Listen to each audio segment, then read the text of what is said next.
Ok, estamos arrancando y yo ya me hacía falta hablar. Es decir, tengo todo el año de que tuvimos un montón de gente invitada y historias. ¿Cuántos escucharon las historias? 3 historias maravillosas y realmente ya me hacía falta hablar los domingos. Es decir, no es que no hablaba, en la casa hablo, pero efectivamente predicar. Y esta serie me hace mucha ilusión porque es una serie que va a ser diferente y creo que en algunos momentos va a apelar a un esfuerzo de cada uno de nosotros por excavar lo que Dios tiene para cada uno en cada una. La idea de cada una de estas charlas es que vamos a estar hablando de obras de arte, sobre todo pintura, y a partir de esas obras de arte encontrar un mensaje de Dios para nosotros, ¿verdad?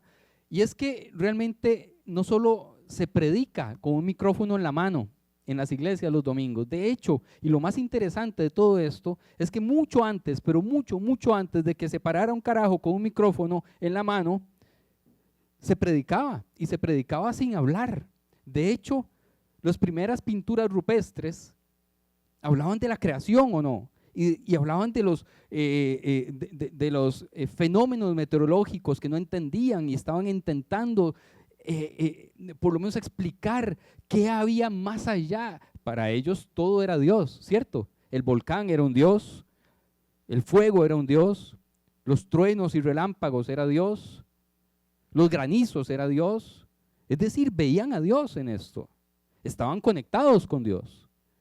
Y pintaban en las paredes para representar eso y algunas otras situaciones de la vida cotidiana.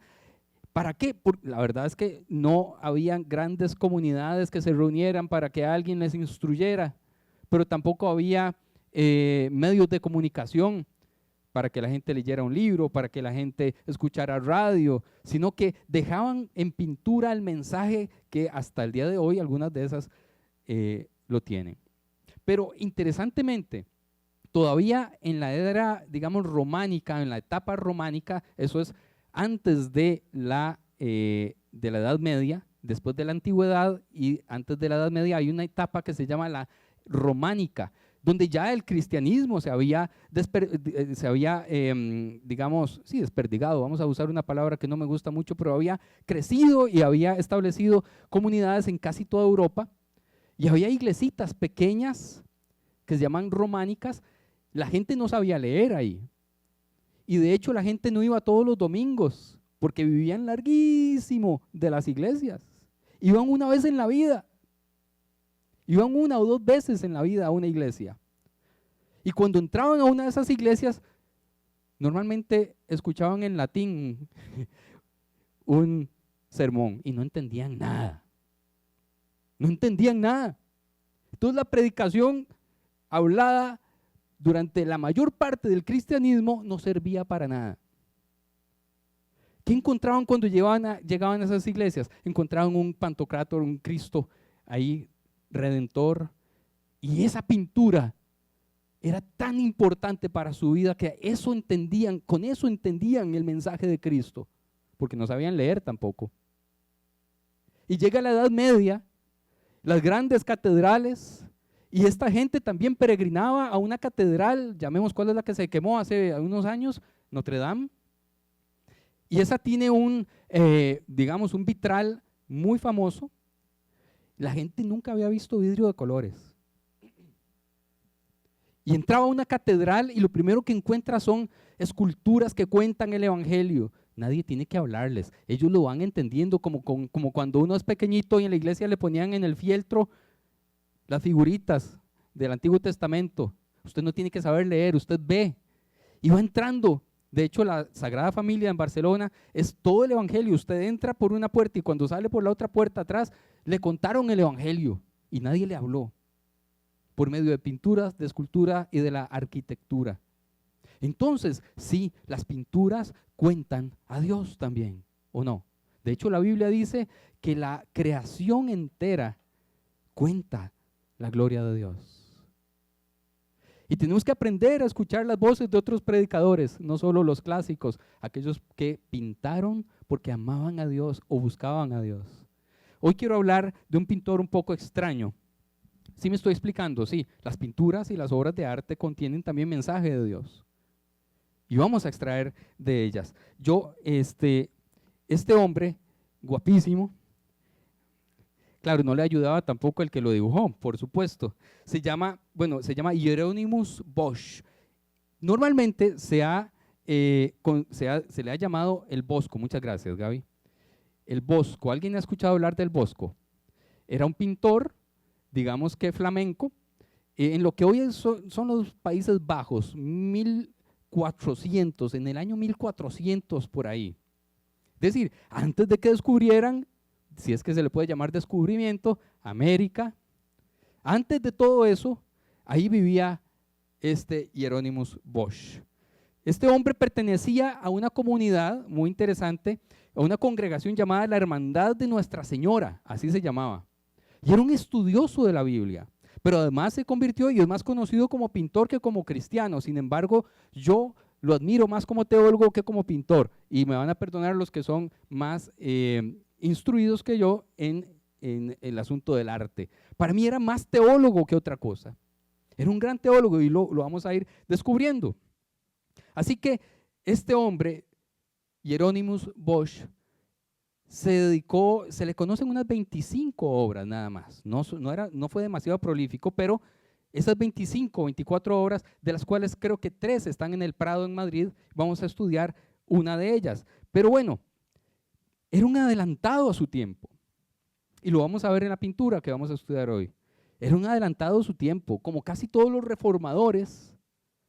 Cuando ellos no saben que son reformadores, ¿verdad? Los reformadores no dicen, voy a ser reformador, ¿verdad? No se sienten reformadores, simplemente tienen una comprensión del evangelio, una comprensión de la divinidad que es adelantada a su tiempo e intentan predicar por los medios que sean. Lutero utilizó la música sobre todo, ni siquiera Lutero fue demasiado conocido porque él predicaba a viva voz demasiado.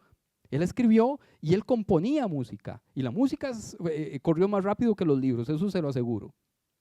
De tal manera que este era un adelantado a su tiempo, y lo que él hablaba no fue demasiado bien comprendido, y todavía hoy, como lo vamos a ver, es algo distinto a lo que se predica. Parece mentira. ¿Qué fecha dije más o menos que fue en que vivió este pintor, Hieronymus Bosch? 1400, por ahí.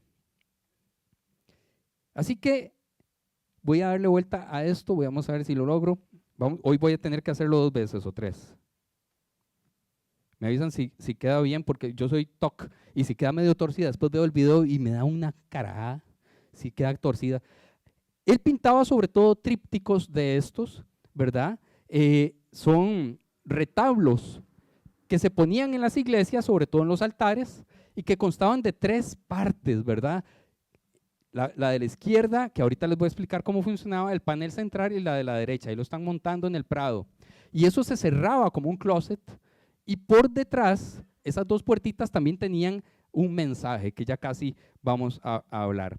Pero este no es precisamente del cual vamos a hablar, ese es de Bosch también, pero ojo, que las pinturas de este tipo, los trípticos de estos, los retablos, constaban de esas 3 partes por una razón muy importante. Se explicaba casi siempre la creación, aquí está Adán y Eva, ¿verdad? Ahí está la creación, ahí está Dios creando. De hecho, Dios está ahí, creo que tengo una déjeme ver si es cierto que sí. Aquí está Dios creando, muy feliz, viendo muy complacido su creación, ¿verdad? Ahí está. Luego se explica normalmente la caída del ser humano y el pecado, y aquí vemos un desmadre. Y ahí está Jesús diciendo, ¡y Dios! ¿Lo ven? Como está como preocupadísimo por su creación, ¿verdad? Aquí está feliz y complacido, aquí está como diciendo, ¡más! ¿Qué están haciendo? Y aquí ya ni aparece, porque esta última parte, adivinen qué es. El infierno. Era muy fácil predicar así, ¿cierto o no? Usted le dice, vea qué bonito era, pecan y vea dónde va a ir a parar. Listo, se quiere convertir. Y como no había Netflix ni nada, usted veía esas pinturas y usted se le hacía así. Dice, ¿dónde hay que echar? ¿Qué hay que hacer? Yo me convierto. Hacían el llamado y crecía la iglesia. ¿Ok? Vean, aquí hay un papá enseñando a un hijo y diciéndole todo lo que están haciendo mal toda esa gente. y ahí hay una orgía, y hay de todo, ¿verdad? Y Jesús está muy preocupado. Eso era lo normal de las pinturas de este tipo. Pero la que vamos a estudiar hoy, este se llama el carro de heno, la que vamos a estudiar se llama el jardín de las delicias. Opa, se pone peor el asunto, ¿verdad? El jardín de las delicias, si usted ya se imaginó cosas y todo, se va a equivocar. Pero es muy diferente y esto es lo que me gustó del jardín de las delicias. No coincide con esta típica forma de representar su noción de Dios y de la caída del ser humano. Así que vamos a analizar esta, que es un tríptico también, el jardín de las delicias. Es más complicado, de hecho parece futurista, ¿verdad? Hay unas cosas raras como que estamos hablando que él pintó en el año 1400 y pico y hay como naves espaciales y hay, ¿verdad? ¿Qué se habrá fumado este carajo? Pero tiene un mensaje importantísimo. Este es totalmente diferente y no me quiero adelantar demasiado, pero hay otra característica de los retablos que ya les dije que son distintas. Vamos a ver, estos son los retablos cerrados, tienen normalmente santos o algún ángel o, ¿verdad?, representan la anunciación o representan alguna otra cosa, ¿verdad? Pero casi siempre es algo que tiene que ver con santos, esculturas o algo así. La del jardín de las delicias es totalmente distinta. Es esta. Así es el retablo cerrado. Ojo, 1400. Todavía no se había hablado demasiado de que la tierra era redonda. Estaba apenas eso en ciernes. Y al que lo decía, ¿verdad? Y se ve a Dios aquí. Él representa en este retablo, Hieronymus Bosch, representa el tercer día de la creación. No les voy a hacer un examen de Biblia para ver qué fue lo que pasó el tercer día porque se me queda todo el mundo y no quiero ponerlos en un aprieto. Pero este es el tercer día de la creación. Ahí ya están brotando cosas de la tierra, hay atmósfera, hay nubes y aquí se ve Dios observando su creación en un espacio sideral infinito. Pero ojo, aquí hay dos textos que usted no va a ver desde dónde está, pero luego los puede buscar, están en latín y en letras góticas, que son dos textos bíblicos. Y quiero empezar por ahí porque él es un gran teólogo, un gran teólogo. Vamos a ver. Este es lo que dice el texto de la izquierda, dice ipse dicit et facta sunt, del Salmo 33:9. ¿Sí? Que lo que significa es porque él dijo y fue hecho. ¿Qué declaración? Es pequeña esa declaración, pero es una declaración de fe absoluta. Lo que Dios dice se hace, ¿o no? Creemos en eso. Si Él dice, se hace. Y cuando este hombre está pintando la creación, ¿qué más poder que crear el universo? ¿Qué otra cosa no puede hacer Dios después de eso? ¿Qué otra cosa no puede decir que se haga y se hace en nuestra vida? Hace 2 o 3 días estaba orando por una mujer que estaba intubada, tenía ya 20 días intubada y nos habían dicho que le habían intentado extubar 2 veces y ya era imposible y ayer estaba caminando. Ayer estaba caminando, porque cuando Dios dice, se hace. Esa es una declaración de fe. El otro texto es este, ipse mandavit et creata sunt, del Salmo 148:5. Significa, Él mandó y fue creado, es lo mismo, ¿verdad? Ahora, ¿por qué digo que él conocía la Biblia al dedillo? En aquel entonces no habían los recursos que usted y yo teníamos como internet o como concordancias bíblicas o comentarios bíblicos demasiado accesibles. ¿Cómo sabía él que los 2 textos de esos salmos decían lo mismo? De hecho, en el primer caso del Salmo 33:9 lo dice junto, porque él dijo y fue hecho, él mandó y existió. Este hombre sabe Biblia y sabe muy bien de lo que está hablando, porque está demostrando que conoce detalles muy concretos de la Biblia que incluso hoy en el siglo XXI casi nadie sabe. Estos 2 textos que él está utilizando, solo alguien que ha llegado a leer la Biblia profundamente, desde los textos originales, poniendo cuidado en lo que lee, se da cuenta de esto.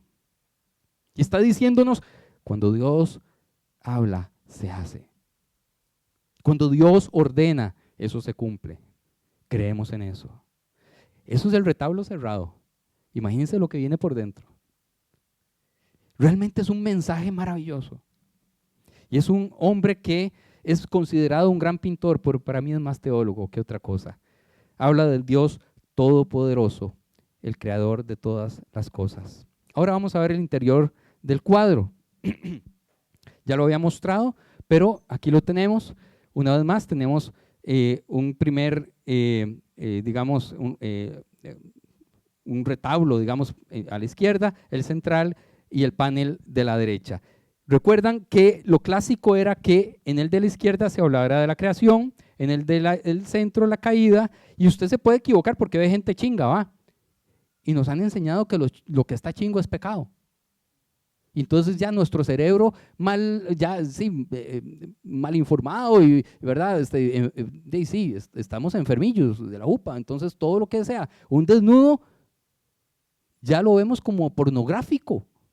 Pero vamos a ir parte por parte. Lo primero que quiero que veamos es este panel, el panel izquierdo, y creo que ahora tengo que volver a girar la pantalla. Ustedes me avisan si queda torcido, ¿verdad? Otra vez. Ahí está bien. Ok, bien. Me encanta hacer eso, vieran cómo lo disfruto.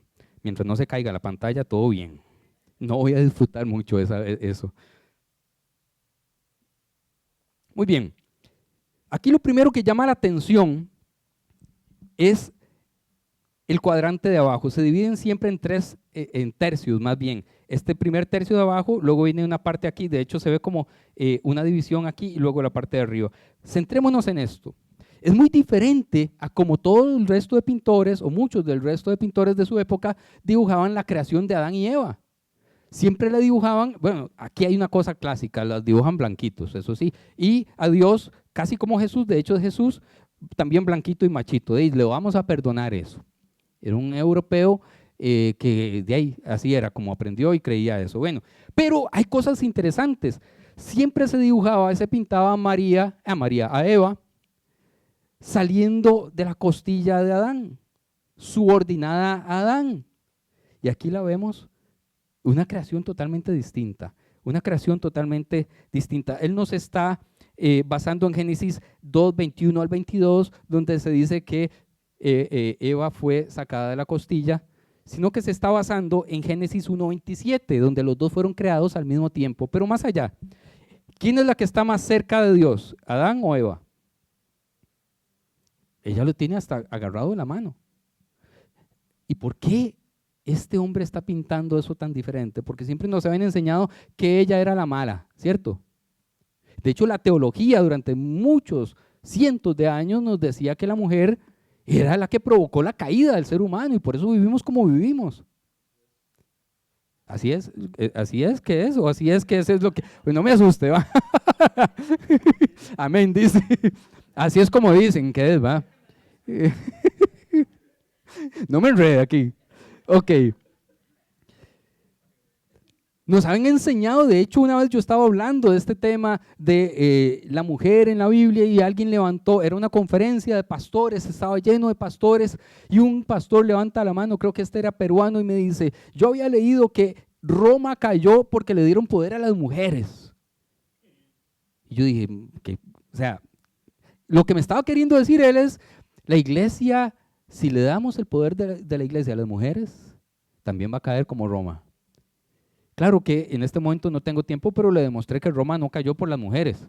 Por supuesto que no. Pero tenemos aquí entonces un texto que él utiliza y creó Dios al hombre a su imagen. A imagen de Dios lo creó, varón y hembra los creó.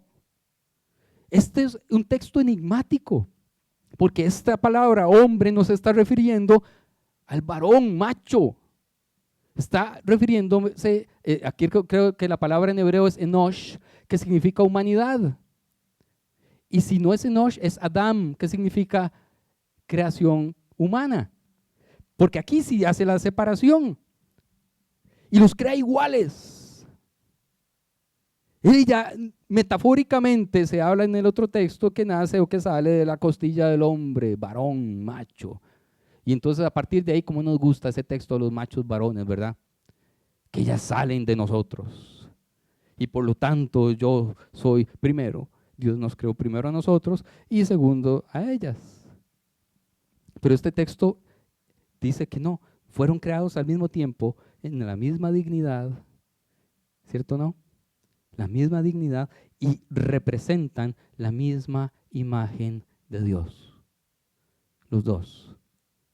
No importa cómo se vea usted, no importa. No importa su físico y no importa su género y no importa, usted representa la imagen de Dios.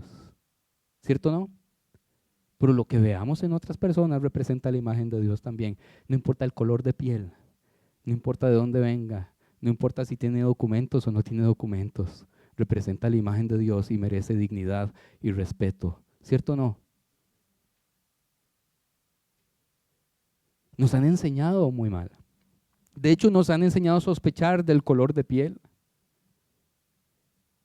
Nos han enseñado a sospechar de la gente, depende de cómo vistan y de cómo hablan, de su acento. Pero según este texto y según la pintura, somos imagen de Dios. No importa qué tan pálido sea uno o qué tan moreno o negro seamos. Somos imagen de Dios. Durante muchos siglos, a los indígenas se les consideraba animales hasta que se convirtieran al cristianismo. Entonces se suponía que el Señor insuflaba su espíritu y se convertían en seres humanos. Antes eran animales, ¿cierto o no? Con toda digamos, la afrodescendencia y la esclavitud, se creía también que podían esclavizar esas personas porque ellos no eran imagen de Dios. ¿Cómo es posible? Solo los blancos éramos imagen de Dios. Somos imagen de Dios. Hace un tiempo, y no quiero quedarme demasiado aquí, es que cuando se me calienta el corazón se me estira la lengua. Salimos del Teatro Melico Salazar porque Paula estaba haciendo ballet ahora en diciembre y estaba haciendo ¿cómo se llama? El cascanueces. Y una de tantas noches que tuvimos que ir y ella salió, siempre nos encontrábamos un señor tirado en el suelo pidiendo dinero.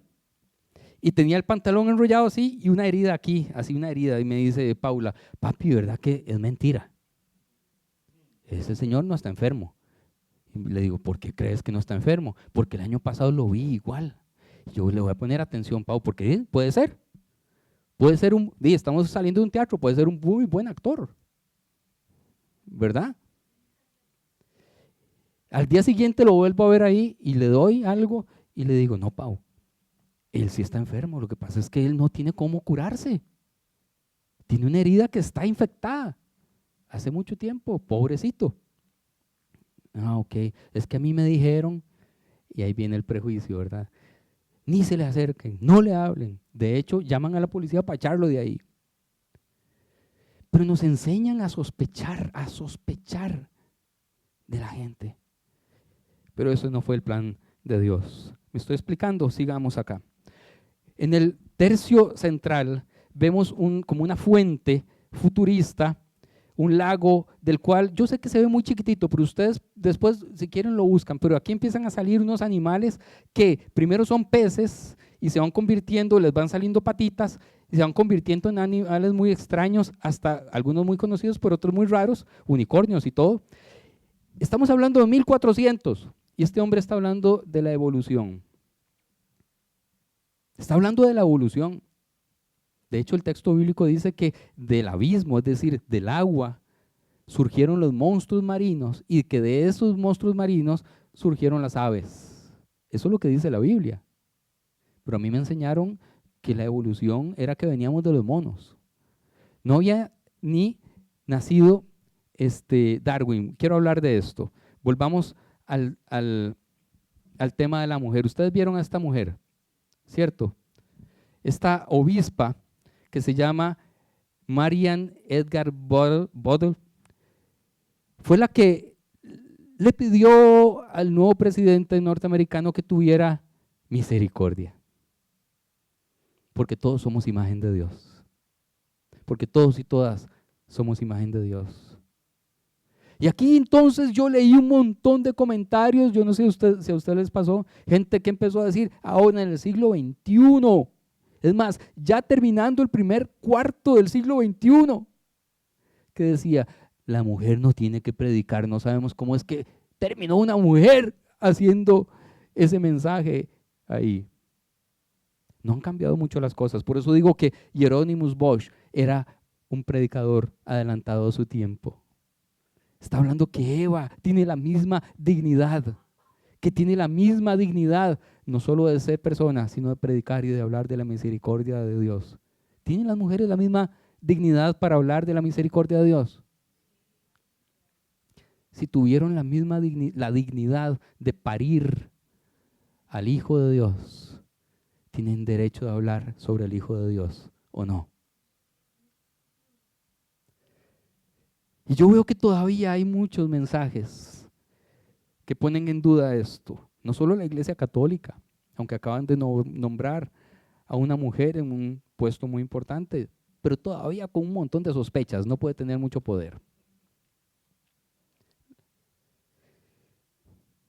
Volvamos a la evolución. Todavía no había ni nacido. ¿Quién es? Charles Darwin. Este hombre nació en 1809. ¿En qué año nació Bosch? Hieronymus Bosch. 1400. Es decir, 359 años antes y ya hablaba y ya había encontrado en la Biblia. Por eso es mentira que esto sea un asunto ideológico. El que lee la Biblia con cuidado, el que se acerca a la Biblia como lo hizo este hombre, como teólogo, va a encontrar cosas que estaban ahí y que nos dijeron que no. Este hombre supo que sí, hay una forma de adaptación de las especies que primero surgen del agua.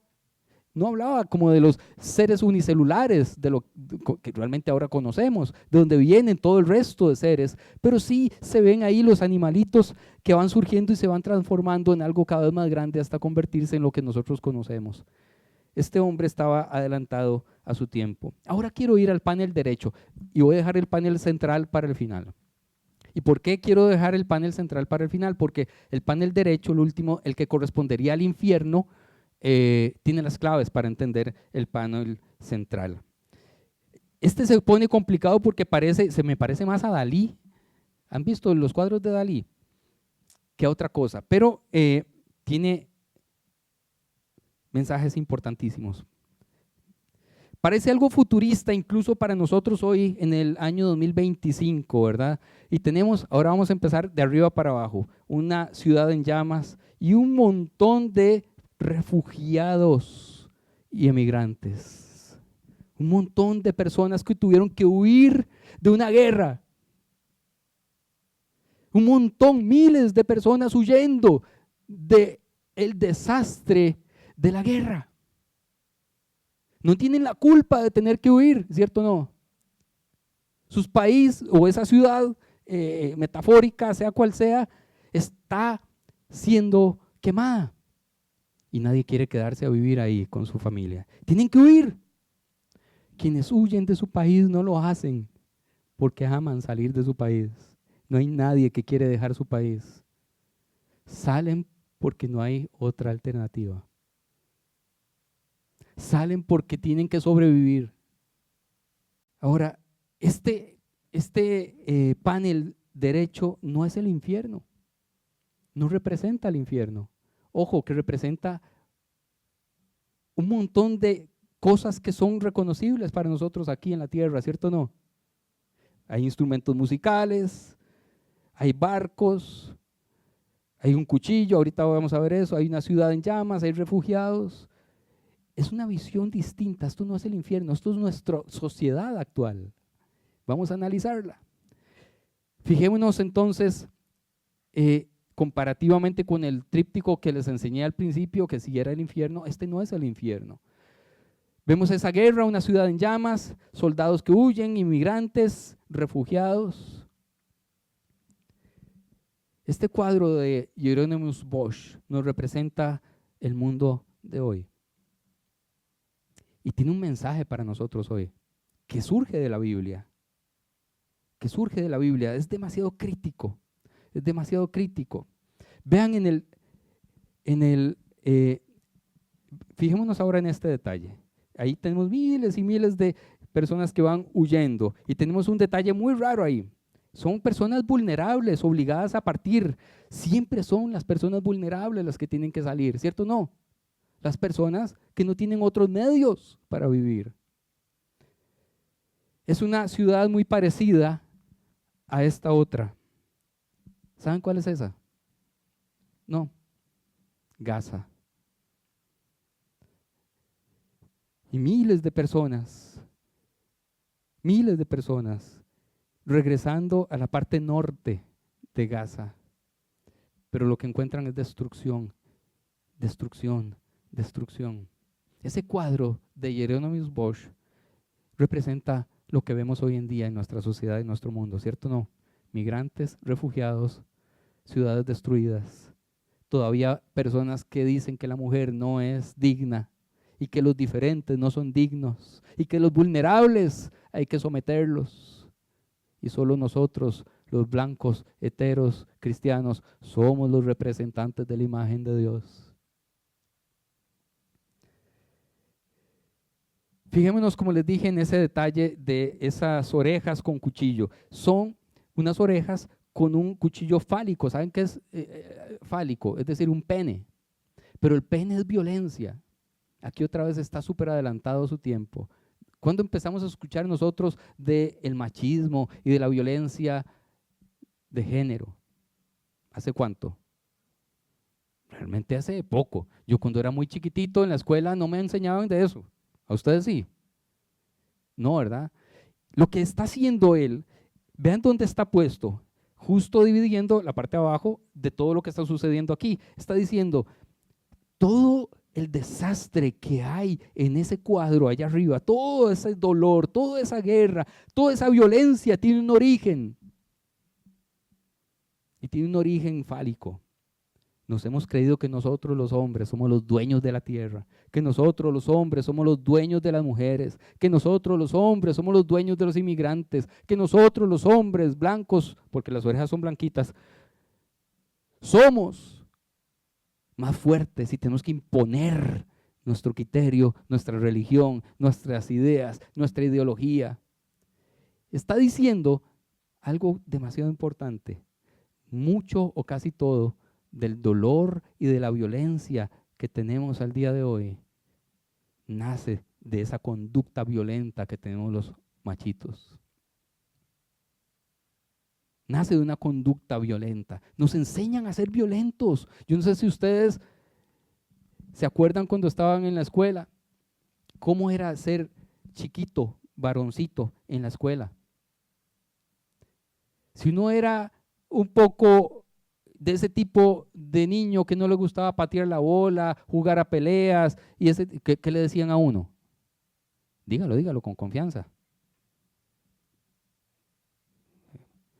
Exactamente. Y le enseñan a uno por supervivencia a equipararse de la violencia de los demás, porque la violencia es consustancial del ser hombre. Si no sos violento, sos menos hombre. Y vamos ahora en la calle y vamos un día, ayer o antier, yo que soy bien perdido, yo paro a cada rato, yo parqueo el carro para ver dónde, con Waze y con todos los artefactos y artilugios para poder ubicarme, yo paro porque me pierdo. Y paré, prometo que puse direccional, luces de emergencia y toda la cosa, y llega un carro, se me parquea a la par y me va a hacer ¡bien! Y yo creí que me iba a decir algo, no me dijo nada, duró como un minuto el pito. Me dio más cólera. Me dio más cólera que se parara y me pitara y me con una cara de odio de no sé de qué. Y tuve que orar. Tuve que orar porque le iba a sacar el dedo, iba a hacer cualquier carajada. O sea, mi instinto dijo, yo no me puedo dejar humillar por este macho. Pero iba a hacer lo mismo. No sé, ¿y qué hubiera pasado si yo me bajo? Ese macho era un violento. Si me bajo, le saco el dedo, le saco la lengua, le mento la madre, le recito un versículo, sea lo que sea que yo le diga, ese más sí puede bajar y me mata o no. Porque ustedes me ven así muy fuerte y todo, pero soy vulnerable. Sí, se me baja muy grandote y yo cierro la puerta rápido, o sea, no me la voy a jugar. Esto es Amelia Rueda, este enero. Costa Rica registra en enero el enero con más femicidios de los últimos 5 años. Autoridades contabilizan 5 femicidios este mes. Solo en las últimas 24 horas se registraron 3. Costa Rica registró 3 femicidios en menos de 24 horas. Esto debe generar alguna reacción como sociedad, dice el director del OIJ. El machismo, la violencia. Este hombre en la pintura nos está diciendo algo que nos predica de hoy. ¿Cómo tenía que comportarse la iglesia? ¿De qué tenemos que hablar realmente en la iglesia? ¿Cuáles son los temas que también tenemos que tocar en la iglesia? ¿Cómo podemos ser mejores en la sociedad como iglesia sin fomentar el prejuicio contra las mujeres, el prejuicio contra los diferentes, el prejuicio y la discriminación contra aquellos que consideramos que no encajan en lo que creemos que es de Dios? Porque eso generará violencia. Siempre, siempre, siempre, siempre genera violencia, ¿o no? La discriminación siempre genera violencia. Es una fórmula matemática. Y nosotros tenemos que predicar un evangelio distinto. No es tan distinto, ya lo predicaban en el año 1400. Pero somos bien tercos, ¿cierto o no? Bien tercos.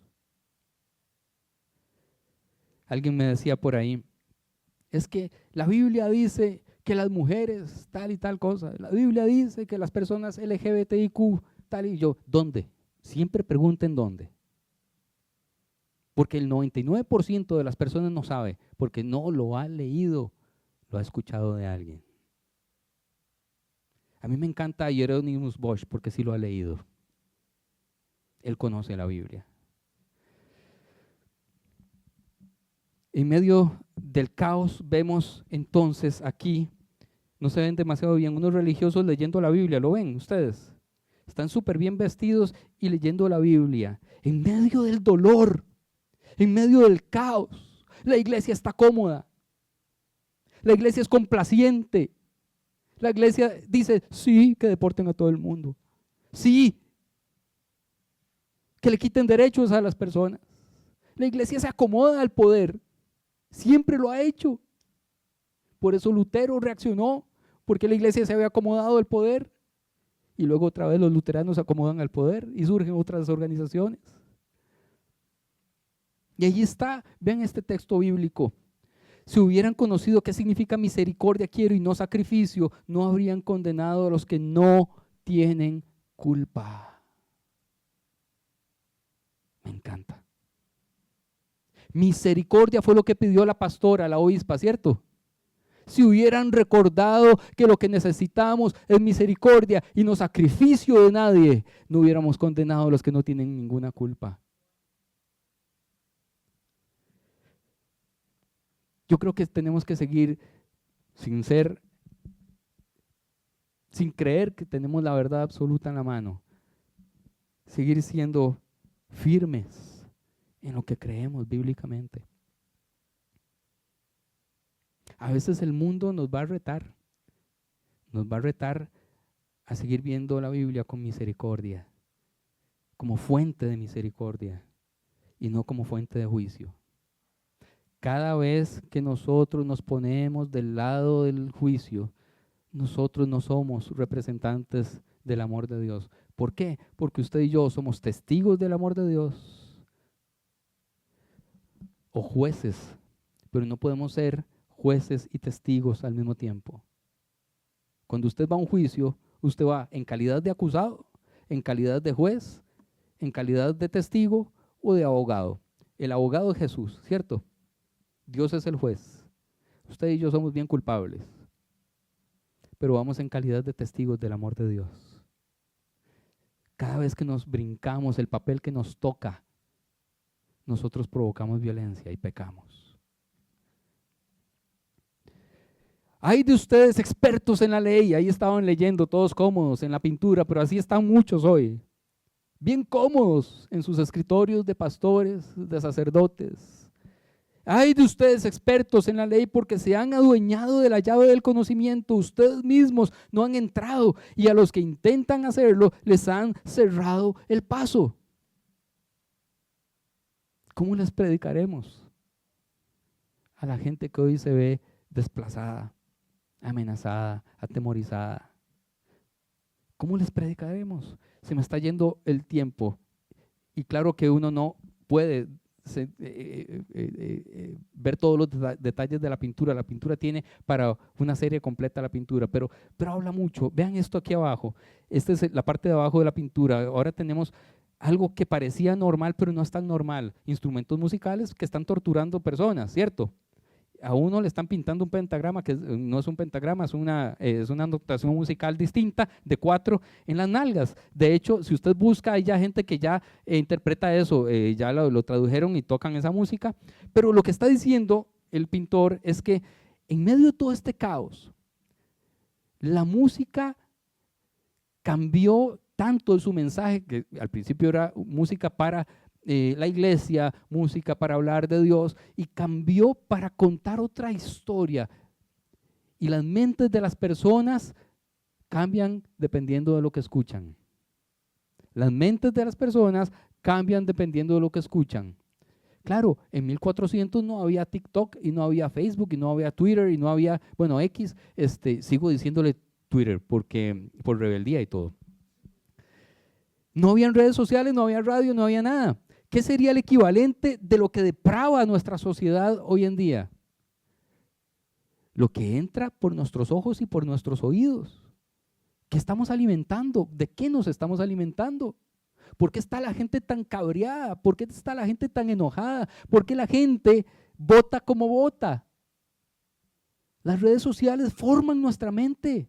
Y ustedes y yo sabemos que el algoritmo de cada una de esas redes sociales nos va recetando algo. ¿Y quiénes son los dueños? Los que están en el poder hoy, ¿cierto o no? ¿Cómo llegaron al poder? Moldeando la mente de las personas que durante muchos años hemos estado ahí en Facebook. Uno que es medio rebelde y más o menos no se deja, pero también está bien inmiscuido en eso, ¿o no? Tenemos que aprender a tener cuidado. Tenemos que aprender a tener cuidado y nuestros hijos e hijas, tenemos que aprender a enseñarles sin limitarlos y limitarlas a ser críticos, porque sí, esto es muy importante. Por último, el panel central. Tengo unos minutos más y este tiene un mensaje muy importante. El panel central no es la caída del pecado, no es nada. De hecho, no hay ni un solo acto pecaminoso, aunque usted intente verlo porque nuestra mente intenta ver en la desnudez cosas malas. Pero están disfrutando la vida inocentemente. Todo el mundo está disfrutando la vida de forma inocente. Están jugando, están compartiendo, no hay ningún acto sexual allí. Hay parejas, sí. De hecho, es muy interesante que hay parejas, ¿cómo se llama? Interraciales. En 1400. En la parte de abajo vemos eso, es adultos ya, digamos que disfrutando inocentemente. Y en el centro vemos como un cortejo donde los chavalos están dando vueltas y haciendo piruetas para llamar la atención de las chavalas que están aquí en el lago ese. Y están intentando ligar. Y eso no está malo, sí.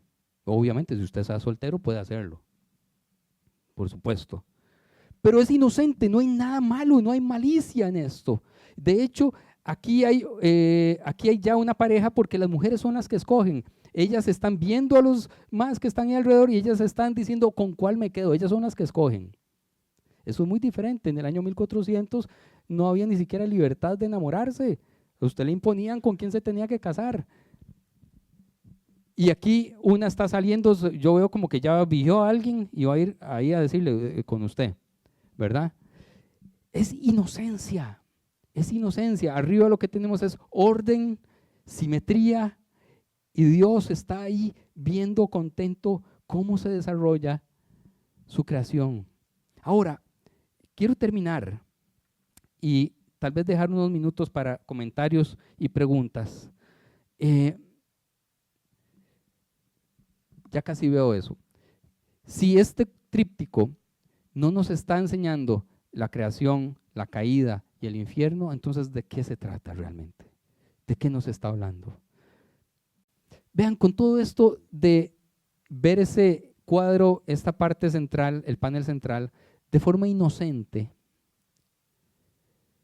a mí me llama mucho la atención cómo nosotros tenemos o hemos abordado la sexualidad en nuestra vida y la sexualidad en la enseñanza de las personas menores. Nosotros lo hemos abordado desde nuestra sexualidad caída, avergonzada y derrotada. Por eso vemos ahí un montón de cosas que de repente uno dice, uy, uy, no. Uy, ese sí, no estaban haciendo eso, no, en realidad no era. ¿Sí o no? Cada rato usted se pega un susto y no, eso es inocencia. Es nuestra mente la que está viendo lo que no es. Y enseñamos una especie de pureza cuando tenemos una sexualidad caída, rota, frustrada. Y queremos ser nosotros los maestros de nuestros hijos cuando tenemos una sexualidad rota y avergonzada. Nos da vergüenza. Vean, yo le decía a unos amigos, yo me doy cuenta cómo está la sociedad de avergonzada y de rota en su sexualidad cuando yo digo palabras en la iglesia que la gente no espera, por ejemplo, vagina, vulva, pene. Y la gente, eso no se dice. Yo con mis hijos hablo así abiertamente porque ellos tienen que saber cómo se llama cada parte de su cuerpo. Si alguien les toca una parte, que no me digan y no me digan que le tocaron la cosita o no, tienen que saber definir qué es, dónde está y cuáles son los límites y las libertades que tienen. Sin malicia. Entonces, ahora sí, la palabra dípsicos aparece 2 veces en el libro de Santiago. 1:8 y 4:8, algunas veces traducida como personas de doble ánimo o doble moral. Personas de doble moral, las que dicen yo voy a enseñar porque eso es lo puro, lo bueno, y lo que está enseñando es avergonzarse de la sexualidad de sus hijos. Está enseñándole discriminación, está enseñándole miedo. La primera vez, y esto les va a pasar, ¿cuántos son papás o mamás aquí? Algunos ya lo habrán pasado. No es porque te veía vos ni nada de eso, ¿verdad? Algunos ya lo habrán pasado, otros lo van a pasar. Van a encontrar a sus hijos investigando. Lo vamos a ver. Investigándose a sí mismos e investigando cómo vamos a reaccionar. ¿Cómo vamos a reaccionar? ¿Con doble moral? ¿O con una sinceridad y una naturalidad y un amor y una misericordia que haga que ellos sientan que no se tienen que avergonzar de sus deseos, de sus pensamientos, de su cuerpo, de su curiosidad? Pero vamos a construir con ellos, ¿cierto o no? Porque podríamos ser dípsicos fácilmente. Así dice uno de los 2 textos, Santiago 1:8. Bueno, lo puse en inglés porque fue la mejor traducción. Una persona de doble mentalidad, que en la casa es una cosa y para afuera es un santo. Un santo que se pelea con todo el mundo cuando ve algo que no es de Dios, pero en la casa no lo es. Y los niños lo ven fácilmente cuando se exalta en la casa y levanta la mano y le pega un manazo a la puerta, tira la puerta, el teléfono, lo que sea, y luego afuera está diciendo que es un gran cristiano. Eso es lo que sí educa, pero educa mal. Educa mal. Este es el otro texto, Santiago 4:8. Acérquense a Dios y Él se acercará a ustedes, pecadores. Aquí se pone un poco violento, yo sé, porque hasta signos de admiración. Pecadores, límpiense las manos ustedes, los indecisos. Esa es la palabra, dípsicos. Purifiquen su corazón, no sean de doble moral. Que lo que digan, que creen, lo practiquen. Si hablamos de misericordia, actuemos con misericordia. Si hablamos de amor, actuemos con amor. Si hablamos de paciencia, practiquemos paciencia. Porque si no, vamos a ser juzgados como personas de doble mente, que ni a Dios le gusta. Doble moral. Y yo ya terminé. Voy a volver a poner esto aquí. No se cayó la pantalla, espero que salga recta otra vez. Y yo quiero, son las 12:01. Tenemos un poco más de 5 minutos. Yo quisiera Por ahí hay un micrófono, me gustaría escuchar qué piensan, qué se dejan, algún comentario, ojalá puntuales, cortos, al grano, o alguna pregunta que tengan, levantando la mano. ¿Quién quiere?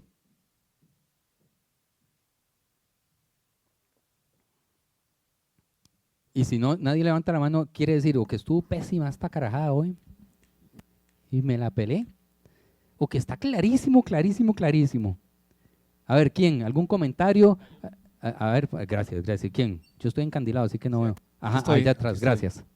Sí, yo lo que quiero saber es si todo es interpretación tuya, porque en el cuadro de la derecha, ahí, sí, cuando hablaste de que hay una persona ahí en el centro, a la izquierda, no, en el cuadro de la derecha.